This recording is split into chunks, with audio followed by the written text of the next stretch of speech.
5 de octubre de 2021. Una cordial bienvenida a esta reflexión que he llamado el baile de la conversión. Hay algo que trae mucha paz, consuelo y esperanza, y es aquella frase que nos regaló el Concilio Vaticano II. Todos estamos llamados a la santidad, que ya encontramos en los evangelios, cuando Jesús dice a sus discípulos: sean santos como su Padre Celestial es santo. Pero luego el concilio agrega un complemento muy corto: cada uno por su propio camino. Por eso los carismas en la iglesia son múltiples y variados. Esto lo digo hoy que la iglesia recuerda la figura de Elena Kowalska, nacida en Polonia en 1905. Ella cuenta que cuando era jovencita estaba en un baile familiar con su hermana Josefina. Todos estaban muy alegres, se divertían y se notaba un alborozo muy grande entre los jóvenes presentes. Ella, por el contrario, sentía una tristeza muy grande y un sufrimiento interior que no se explicaba qué le estaba pasando. De pronto, cuando estaba bailando, vio a Jesús crucificado, con sus heridas abiertas, que le decía: Elena, hija mía, ¿hasta cuándo me harás sufrir? ¿Hasta cuándo tengo que esperar? Tan pronto pudo, abandonó discretamente la pista de baile, salió de la casa y se dirigió a la catedral de San Estanislao de Kostka, que estaba abierta y era el templo más cercano. Después de hacer un tiempo de profunda oración, cuenta que escuchó una voz que le decía: ve inmediatamente a Varsovia. Allí entrarás en un convento y comenzarás una vida nueva. La joven tenía 20 años. Muy temprano al día siguiente se despidió únicamente de Josefina y tomó el tren hacia Varsovia.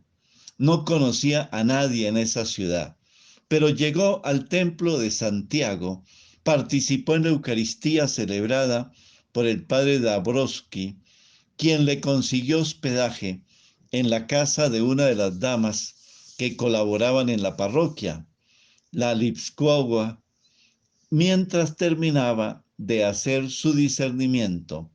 Y si era la voluntad del Señor, buscaba un convento que le ayudara a vivir su experiencia de fe.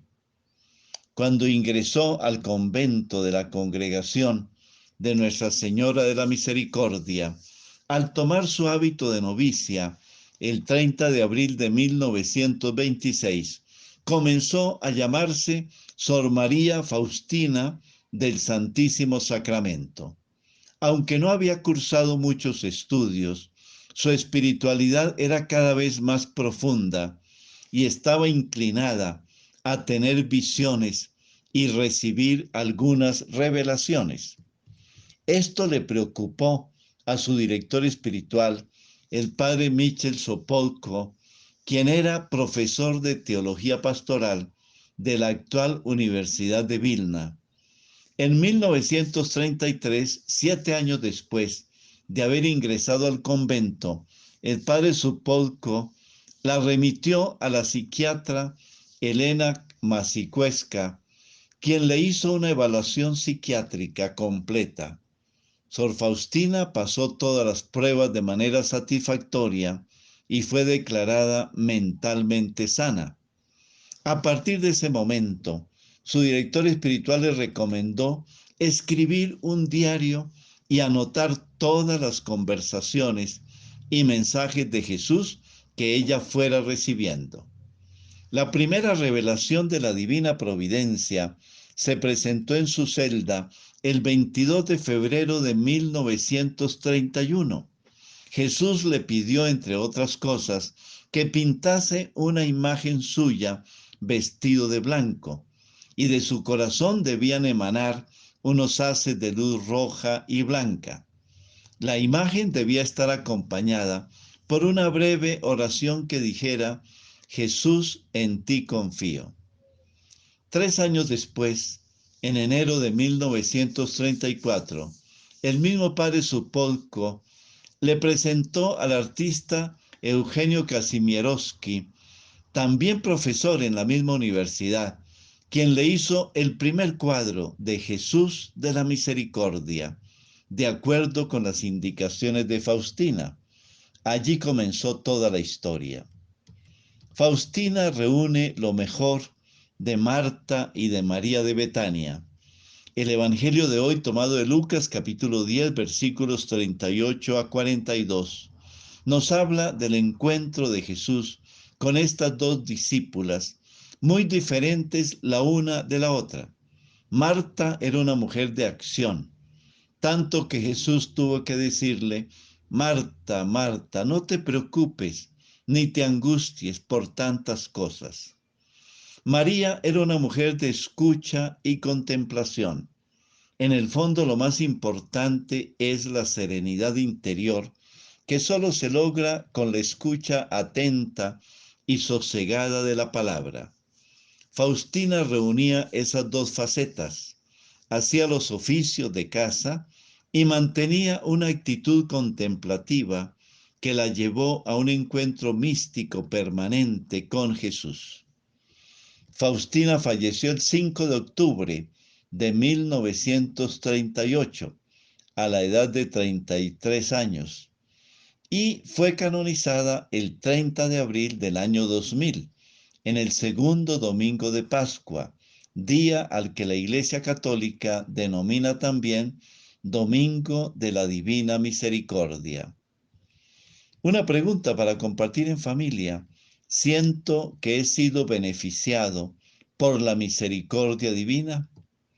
Unámonos a esta oración a María, al estilo de Santa Faustina.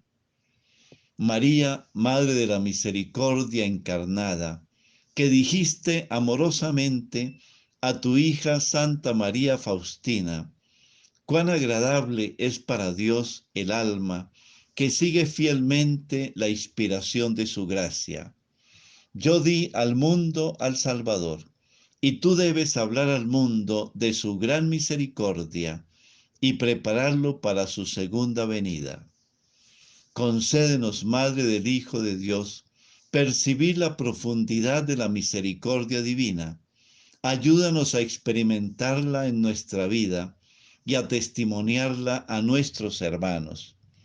Que tu mensaje de luz y esperanza se difunda por todo el mundo, mueva a los pecadores a la conversión, elimine las rivalidades y los odios, y abra a las gentes y a las naciones a la práctica de la fraternidad.